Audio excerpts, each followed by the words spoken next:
a whole day without sugar. At first glance, it sounds pretty doable, right? I mean, how hard could one little day be? But then you start thinking about all the places sugar likes to hide out in your food, and suddenly, this innocent little experiment starts feeling like you've just signed up to climb Mount Everest Trust me, the moment you wake up and decide to actually do this thing, your body is about to take you on quite the adventure. Picture this.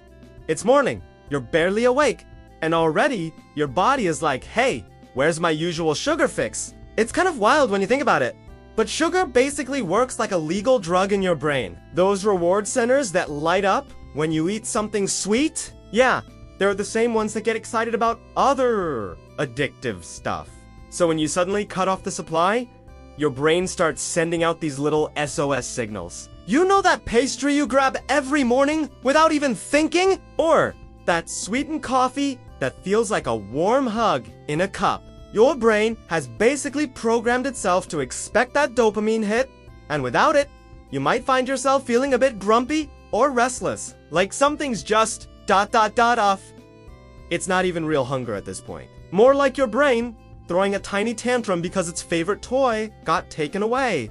Now here's where it gets interesting. By the time you've made it to mid-morning without caving, your blood sugar starts doing something completely different from its usual routine. Normally, if you'd had your typical sugary breakfast, you'd be riding this crazy roller coaster where your blood sugar shoots up to the sky and then comes crashing down like a roller coaster that lost its brakes. You know that feeling? Right, that mid-morning slump where you suddenly feel like you need a nap or another snack to function? Well, without sugar messing with your system, you actually get to skip that whole drama. Instead, your energy comes from the good stuff. Complex carbs, protein, and healthy fats.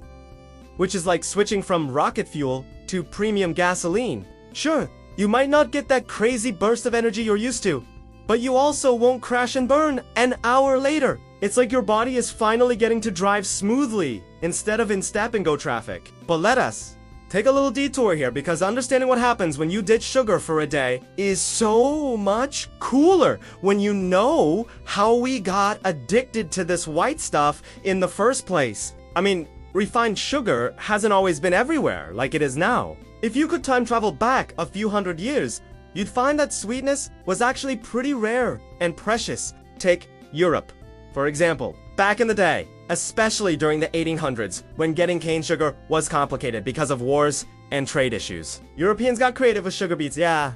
Those humble root vegetables became sugar gold mines. They figured out how to turn these earthy beets into the same white crystals we know today. And it became this huge industry that's still going strong. Meanwhile, in tropical places, sugarcane was the star of the show. This tall grass has been making people happy for thousands of years, starting in India and then spreading across the world like the sweetest gossip ever. Entire empires were built on crushing these stalks and boiling them down into crystals. And do you want to even get me started on what happened in America? Corn syrup basically took over everything. High fructose corn syrup became the cheaper, sneakier cousin that started showing up in sodas, snacks, and pretty much everything in the grocery store. Whether it comes from beets, cane, or corn, all these sugars share one thing. They weigh more concentrated than anything our ancestors ever had to deal with. Getting back to your personal sugar-free adventure. Lunchtime is where things can get real. If you're someone who usually pairs lunch with a soda or finishes with something sweet, you're going to feel that absence big time. Your body is basically like, excuse me, but where's my afternoon sugar rush? But here's the cool part. If you stick to your guns, your body starts getting better and managing its backup energy supplies. You've got this stuff called glycogen stored in your liver and muscles, which is basically your body's emergency energy stash. Without constant sugar bombs disrupting the system, your body has to get smarter about using these reserves. Some people feel a bit foggy or tired at this point, which is totally normal, but others actually start feeling sharper as the day goes on. That's because instead of your blood sugar bouncing around like a ping pong ball, it's staying nice and steady, and your brain really appreciates that consistency. This is also when you start playing detective with your food. Oh my goodness, the places sugar likes to hide. Bread, salad dressing, pasta sauce, those healthy granola bars, flavored coffee creamers. Like sugar is playing the world most elaborate game of hide and seek, and it's winning. Going sugar-free for even just one day turns you into a label-reading ninja. You start seeing numbers and ingredients that make you go, wait, is that much sugar in my marinara sauce?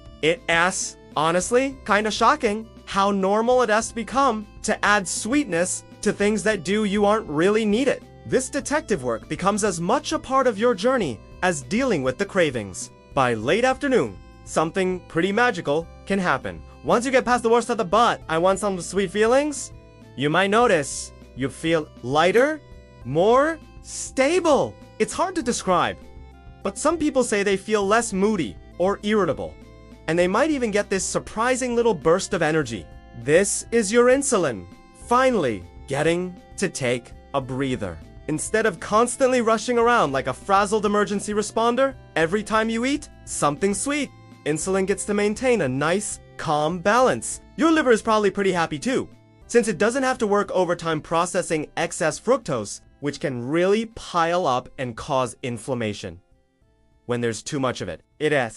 Like all your organs are finally getting to work at a reasonable pace instead of constantly being in crisis mode. When evening rolls around and you've made it maybe 15 or 16 hours without sugar, your body has settled into this completely different rhythm. If you're someone who always has dessert after dinner, this is where the psychological game gets really interesting. The craving might feel more like a habit than an actual physical need. Like your brain is just expecting the day to end on a sweet note because that's how it has always been. It's fascinating how much of our sugar consumption is tied up with emotions, memories, and routines rather than genuine hunger. If you push through this evening test, your body keeps cruising along on stored glycogen, and depending on what else you've been eating, it might even start dipping its toes into burning some fat stores. It's like getting a tiny preview of what happens during longer periods without sugar.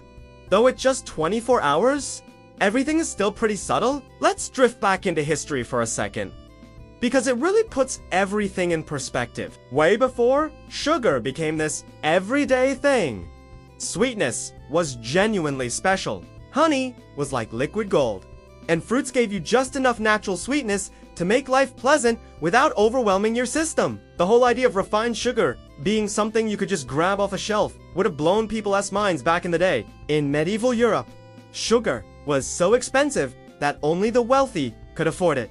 It was literally a luxury item. It was until the Industrial Revolution really got going in the 1700s and 1800s that sugar became something regular people could have. And then the 20th century happened, and suddenly sugar was in everything. Mass food production meant that refined sugar could be added to products on a scale that would make our ancestors' heads spin. The average person today eats more sugar in a week than someone from a few centuries ago might have had in months. So, in a way, your little 24-hour experiment is like taking a time machine back to when humans had a much more natural relationship with sweetness. As you're winding down for the evening, you might notice something pretty cool about how your body feels. Sugar, especially when you have it close to bedtime, can really mess with your sleep. That crash after a sugar high can leave you tossing and turning, having weird dreams, or even waking up in the middle of the night feeling restless or sweaty. Without that sugar interference, your body has a much better shot at settling into its natural sleep rhythms. Your heart rate stays steadier, your digestion is calmer, and your brain isn't overcharged from the energy roller coaster that sugar usually provides. It is pretty common for people to fall asleep more easily and sleep more deeply when they skip the evening sugar, even if it's just for one day. When you wake up the next morning and realize you've actually made it a full 24 hours, the most surprising thing might be that it wasn't as impossible as you thought it would be. Sure, the cravings were real and sometimes pretty intense. And yeah, you might have felt a bit off or cranky at certain points during the day, but you probably also noticed that your energy felt more consistent, your mood was more even, and you slept better than usual. The biggest revelation for from spending just one day without sugar isn't that your entire life transforms overnight, but that you suddenly realize how much sugar has been calling the shots in your daily routine without you even noticing. That awareness is honestly pretty powerful stuff. It can make you start questioning how often you automatically reach for something sweet, how many foods quietly include sugar without you thinking about it, and how your body actually feels when you give it even the smallest break from the constant sugar parade. You might find yourself looking at that afternoon candy bar or evening ice cream differently, not necessarily with guilt or restriction, but with a new understanding of what it's actually doing to your system. The whole history of sugar is this incredible story of how something that was once rare and precious became so common that we barely think about it, and its effects on our body. They're undeniable. Spending a single day without it is both a challenge and this amazing eye-opening experience. You get to feel the cravings, learn some fascinating history, and maybe even experience what it's like when your energy does unspike and crash all day long. You might sleep better, feel more stable, and definitely become more aware of your eating patterns. Just imagine what could happen if you extended this experiment for longer periods. But that's a whole other adventure for another time. For now, just completing this 24-hour journey shows you that your body is way more adaptable and resilient than you probably gave it credit for. Sometimes the sweetest gift you can give yourself really is just taking a little break. And who knows? You might just find that life without the constant sugar rush is pretty sweet in its own way.